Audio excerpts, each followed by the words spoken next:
actualidad jurídica, reformas legislativas y medidas de gobierno, doctrina y jurisprudencia destacada. Todo eso y mucho más en Derecho Sin Vueltas, un espacio de IES Podcast. Tal como prometimos, aquí la segunda parte de la entrevista con el doctor Federico Osuna. ¿Qué podríamos decir, doctor, acerca de la protección contractual del consumidor, que está expresamente regulada? Sí, hay mucho. Brevemente, lo que sea, claro, lo que sea amplio. El tema es el Código Nuevo, el Código Civil, tiene normas. Y hay toda una discusión en la comisión, no sé, de primera mano, sobre si incluir o no normas de consumo en el código. Porque había tres opciones. O hacer un código de defensa del consumidor. De hecho, esta ley es un cuasi código. Incorporar todo el derecho del consumo al código civil. O esto, que fue un híbrido, en donde hay algunas normas, pero no están todas. Legislativamente, si uno lo presentara esto hace 100 años, cualquier especialista en técnica legislativa diría, esto fue un desastre. Pero tiene una razón de ser que es muy importante. Le ha dado muchísima visibilidad al derecho del consumo. O sea, la idea de esto fue ponerlo en un pie de igualdad con el derecho contractual y decir, bueno, ahora tenés que ver si es de consumo o no, antes de nada. Claro. Entonces, ¿qué se hizo? Un núcleo duro. Y por supuesto que hay normas repetidas. El artículo 4 hay una discusión si está vigente o no, el de la ley, por toda una serie de reformas que hubo. Pero en definitiva, el 4 de la ley y el 1100 del Código Civil y Comercial son dos normas y casi idénticas que están vigentes. O el 8 con el 1100 y pico, con el tema de la oferta. Sí, no es algo ortodoxo a nivel técnica legislativa. Entonces, ¿qué se ha hecho acá también? Se ha tratado de, sin repetir y sin soplar, digamos, pero repitiendo lo que es necesario, encastrar este anteproyecto con el código. Está encastrado el código, o sea, ahí en el diálogo de fuente es casi íntimo, ¿no es cierto? Y en materia contractual, bueno, hay muchas remisiones al código, porque precisamente hay normas contractuales de consumo, por ejemplo el contrato de distancia y otras cosas más, que están en el Código Civil y Comercial ahora en la parte de contrato de consumo. ¿Qué se incorporó? Que es muy importante. Todo normas sobre control de contenido, sobre prácticas abusivas, que ahí sí es explícito y casuístico más allá de que es enunciativo. Sobre ruina, normas sobre ruina, normas sobre vicios ocultos que varían un poco el régimen del código, o sea, lo hacen más intuitivo. Normas sobre conexidad contractual que conectan con las de conexidad del código, pero acá la conexidad contractual tiene toda una dinámica propia. Y después una regulación del crédito para el consumo, que antes estaba en el artículo 36 y ahora empieza en el 77, 78, y son muchos artículos porque hay dos cuestiones. Eran tres, pero se regularon dos. Las tres cuestiones son regular el crédito para el consumo, regular medidas de prevención del sobreendeudamiento y de saneamiento del sobreendeudamiento. ¿Qué se optó por hacer acá? Prevención prevención del sobreendeudamiento y crédito para el consumo. Normas generales que hay que encastrarlas con las normas del Código Civil y Comercial en materia de contratos bancarios, entre otras, todas las normas del Banco Central, tarjeta de crédito, etcétera, etcétera. Y después lo de prevención del sobreendeudamiento es una novedad legislativa, porque el sobreendeudamiento del consumidor es un fenómeno mundial. En Argentina tenemos dos sociedades, lamentablemente, a nivel socioeconómico, y está siendo cada vez más grave. Las causas de sobreendeudamiento son muchísimas, porque a veces la necesidad de comer, pero a veces también es la necesidad de pertenecer, sobre todo de aquellos que no tienen acceso a otras cosas que a lo mejor un par de zapatillas que puede valer 15.000 pesos. Que uno diría, ¿cómo se puede comprar a alguien hoy un par de zapatillas de ese precio? Bueno, pero Bauman lo dice muy bien también, si no consumís, estás fuera de la sociedad. Exactamente. Entonces aquel y sobre todo el tema de las personas con por ahí con menos recursos culturales que por ahí todos somos víctimas de la publicidad y nos llevan a veces de las narices, pero hay gente que más. Entonces, ¿qué hace eso? No pague hoy la primera cuota y pague dentro de 5 meses, por ejemplo, que puede ser, visto de cierta óptica, una ventaja, pero también puede ser una desventaja si incentiva, claro. Entonces hay una norma que dice, por vía reglamentaria se va a decir cuándo no, eso. Claro. Porque dice, pero no te estoy diciendo que no pagues la primera cuota, mirá qué bueno, pero a lo mejor me estás con ese llamador incentivándome a sobreendeudarme. Entonces, ¿qué tiene que hacer el proveedor de servicios financieros? asesorar, aconsejar. Hay toda una serie de medidas a tomar para tratar de paliar o de evitar. Es un tema de prevención, precisamente también de prevención visto de esta óptica, que está en Europa en auge total, en España hay una ley en contra de eso. Está muy inspirada en el español, en lo nuestro, ¿no? Pero hay directivas y hay, o sea, esto es un fenómeno mundial que está siendo atacado. Lo que no se ha tocado es la parte de saneamiento, porque entendimos que tiene que ir en una ley de concursos y quiebra, y las normas tienen que responder a un sistema general concursal, que es toda una decisión de política legislativa. También ustedes saben que nuestra ley concursal ha tenido muchos vaivenes, particularmente la década pasada. Si bien puede haber una ley especial de sobreendeudamiento, creo que no correspondería, tendría que encastrarse esto en la ley de concurso y quiebra. Bueno, tiene que estar dentro de todo un sistema que tiene una orientación general. O sea, hacer algo específico acá podría desequilibrar el sistema falencial, incluso a nivel legislativo, ¿no es cierto? Entonces se entendió que todo el saneamiento tiene que ser, digamos, hecho por el legislador en el ámbito específico. Doctor, directamente vinculado con el crédito para el consumo, sí, y uno de los temas que creo más discusión ha despertado en el último tiempo es el pagaré del consumo. Sí. Creo que la doctrina de jurisprudencia... Bueno, aquí en Córdoba estamos con un lío todavía porque ha habido jurisprudencia contradictoria. Esto es un movimiento que empezó en el 2010-2011. Cada vez más proclive a negarle habilidad al título, el pagaré de consumo como tal, que es un tema causal, es un tema que quiebra en cierta manera la teoría clásica del título de crédito, pero que también, el doctor Jundenbach lo dijo muy bien una vez, el pagaré nació para hacer un negocio para documentar deudas entre comerciantes. Después se amplió la aplicación. Nosotros tenemos una ley del año 63, o sea que está por cumplir 60 años de la ley, claro, para una realidad totalmente diferente, un decreto ley, de hecho, del año 63. De hecho, ahora en Mendoza, el Código de Procedimiento de Mendoza tiene una norma sobre pagaré de consumo, es la única en el país, creo, y la jurisprudencia acá es contradictoria, el Tribunal Superior todavía no se ha expedido, veremos, sé que hay una casación por sentencias contradictorias, las cámaras de Córdoba y en la provincia ha habido sentencias contradictorias, y el tema clave acá está o sea, es una de las medidas de prevención de sobreendeudamiento también. A mí me tocó resolver casos, yo digamos, he fallado declarando primero la nulidad, después la inhabilidad, que en realidad concretamente era lo más adecuado. Muchas veces los proveedores, particularmente los bancos, trajeron el negocio causal y el pagaré era un calco del negocio causal. Obviamente la demanda tiene que ser admitida, tampoco el exceso de rigor formal. El tema está en cuándo hay relación de consumo y cuándo no. Claro. Entonces el problema de eso es que el 78, creo que es el artículo, tiene una serie de presunciones iuris tantum. Son fundamentales. De existencia, de presunciones legales iuris tantum, de existencia de relación de consumo.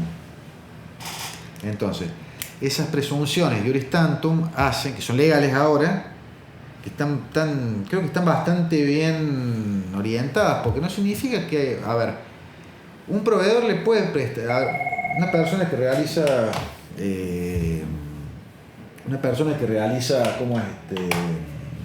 tareas que es prestamista, claro, que es prestamista, digamos, mejor de los sentidos, tiene una financiera y está inscrito en la FIC puntual, puede prestar dinero sin hacer uso de su actividad financiera, pero si está inscrito ahí como prestamista y hay un préstamo de dinero, se presume que él pruebe que no. O sea, entonces ese andamiaje de presunciones legales quiebran en definitiva la gran objeción que existe hoy.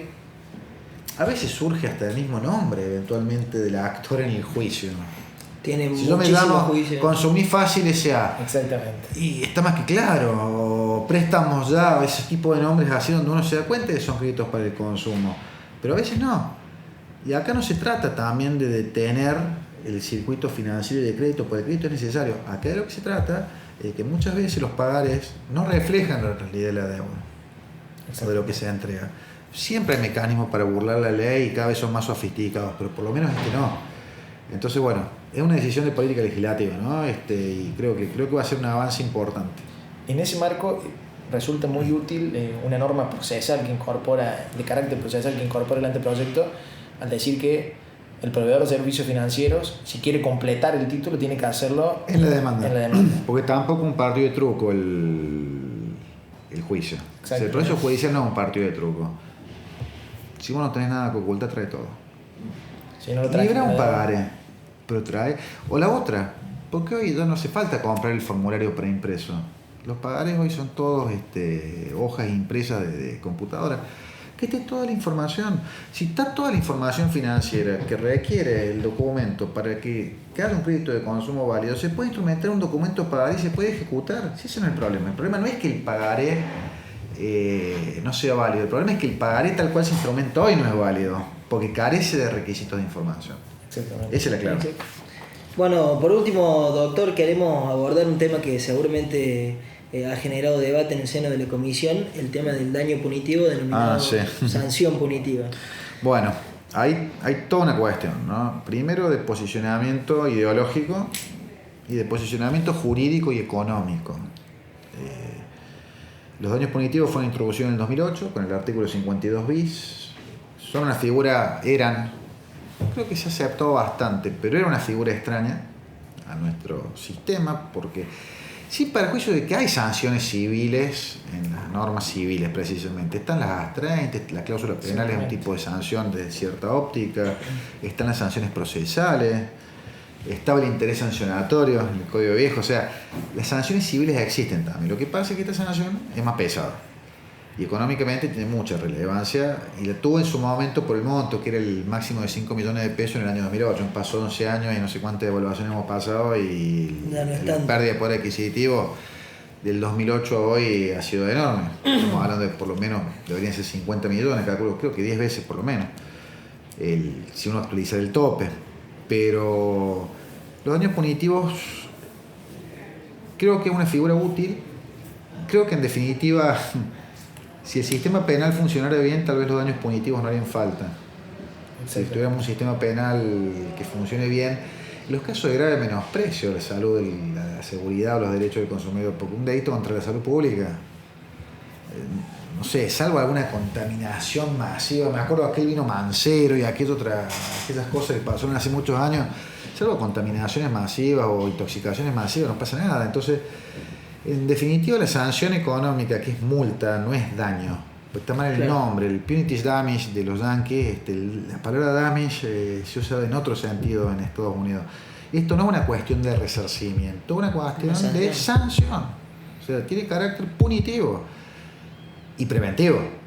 Porque obviamente, ojo que si haces esto te va a pasar esto y a este otro ya le pasó y tuvo que pagar. O sea, si quiere castigar por esencia, tiene esta doble función que es bifronte, ¿no? O sea, es a la vez punitiva y preventiva. Pero no es resarcitoria, que eso es clave. O sea, acá no se está pagando un daño. Entonces, y la ley tiene varios desajustes, la ley actual. Esto de que el solo incumplimiento, según el texto frío de la ley, genera derecho a pedir daño punitivo, un exceso. Y de hecho, esto había sido corregido por los autores del anteproyecto del Código cuando incorporaron en el 1714 y 1715 la sanción pecuniaria disuasiva, que fue después luego eliminada por el Poder Ejecutivo cuando presentó el proyecto. La norma que se hizo actualmente está muy inspirada en esa. Tiene algunos detalles distintos y ha merecido elogio y crítica por igual. Según algunos más extremos, se está neutralizando y eliminando el daño punitivo, yo creo que no, porque se le permite al juez fijarlo de oficio, aunque tiene que informarlo, notificar la demanda con transcripción del artículo. El monto es actualizable porque se ha fijado un monto valorista, si se quiere. Entonces hoy son, ¿cuánto eran? 1.000 salarios, creo que es el doble, creo que son 1.000 salarios mínimos, una cosa. Estamos hablando de 130 millones, no sé cuánto es el salario mínimo ahora en este momento, pero es una suma altísima. El tema que más crítica generó fue el tema del destino de la sanción, porque la ley establece hoy que va para el consumidor. Y eso tiene su parte buena y su parte mala. La parte buena es que en definitiva incentiva las demandas. Exacto. Y está bien que así sea.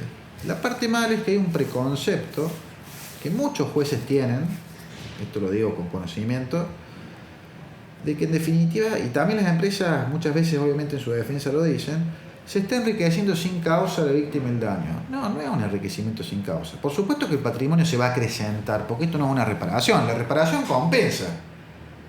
Pero en el daño moral, mi patrimonio se acrecienta, porque me están compensando una cosa que es incompensable con dinero. Y si soy beneficiario de una multa, mi patrimonio por supuesto que se acrecienta, pero con causa, no sin causa. Dice, la gente busca enriquecerse con el daño punitivo. El efecto puede ser el enriquecimiento, pero lo que se busca acá, y para eso está el juez, es imponer una sanción.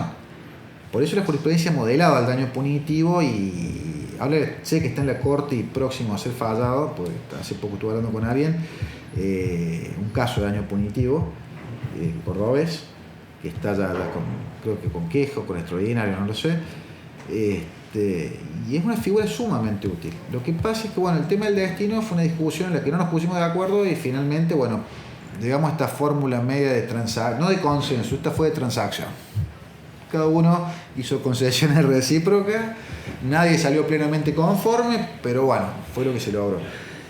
Lo que sí hay que tener en cuenta que en el artículo 27 del anteproyecto, cuando sale de prácticas abusivas, se dice ahí que era el nuevo 8 bis, digamos, de la ley actual, se dice que si hay daño, que da lugar a daño punitivo y que parcialmente tiene que ir a la víctima de la práctica abusiva. El destino ahí sí, al menos parcialmente, dice. Entonces, ¿dónde está la clave? Está en eso, porque generalmente son prácticas abusivas. En el 90% de los casos son prácticas abusivas. Esta persona que está paralítica y que va en silla de ruedas y que no tiene para entrar porque no hay una rampa, son todas prácticas abusivas. Después la ley no dice que no va al consumidor, dice que el juez decide. Entonces una crítica fue, el juez puede hacer caja con esto. Hemos llegado a distorsiones. Si un juez hace caja, no tiene que ser juez. Entonces tenemos un mecanismo institucional para removerlo, está más que claro. Pero yo, por ejemplo, he visto ahora que en un caso de corrupción, no me acuerdo en cuál, no sé si fue uno que se falló hace poco, el producido que se había obtenido en Buenos Aires en una causa donde se condenó por corrupción se destinó al hospital tal. Ha habido algunas modificaciones que no les puedo adelantar del anteproyecto porque hemos trabajado ya para que se presente el proyecto. La idea es tratar de orientarlo al menos también, pero con discrecionalidad para el juez, porque el juez tiene que tener una resolución fundada, tiene que decir por qué lo destina a tal o cual cosa. O sea, ahí está bien, ahí se puede atacar la resolución eventualmente. O sea, no es un capricho del juez y no va a ir no puede ser arbitrario esto. Entonces, sí, tal vez una de las mandas puede ser orientarlo a prevenir inconductas como la que se está castigando. Claro. O sea, que hubo una pauta para el juez, a ver, pasó esto, trata de que esto no pase de nuevo, fíjate qué haces con esta plata, y tampoco dice que no se le tiene que dar al consumidor, dice lo que el juez decida. O sea, el juez puede decidir, el consumidor deberá pedirlo, deberá fundar, habrá que ver el caso concreto. Pero yo creo que es una norma que va a tener modificación en el tránsito legislativo, me parece. Pero un tema interesante, ¿no? Bueno, doctor, muchas gracias por su tiempo, por habernos compartido su conocimiento, y quedamos también a disposición y a la espera para poderlo ver nuevamente. Como ustedes quieran, porque la verdad este tema es bueno que se difunda. Celebro lo que están haciendo porque es una forma distinta de llegar a la gente. Estas cuestiones audiovisuales, jurídicas, que por ahí antes no tenían rating, pues quién iba a hacer un programa de estas cosas. Veo que ahora cada vez más, y sobre todo entre los jóvenes, ¿no? Están la gente joven, los estudiantes y todo esto por ahí, con esto del acceso que uno tiene desde la mano, digamos, en el teléfono, a tener este tipo de cosas, son sumamente útiles, despiertan intereses, así que lo que haga falta estoy a disposición. Gracias a ustedes. Muchísimas gracias. Muchísimas gracias, doctor. Un espacio de IES Podcast.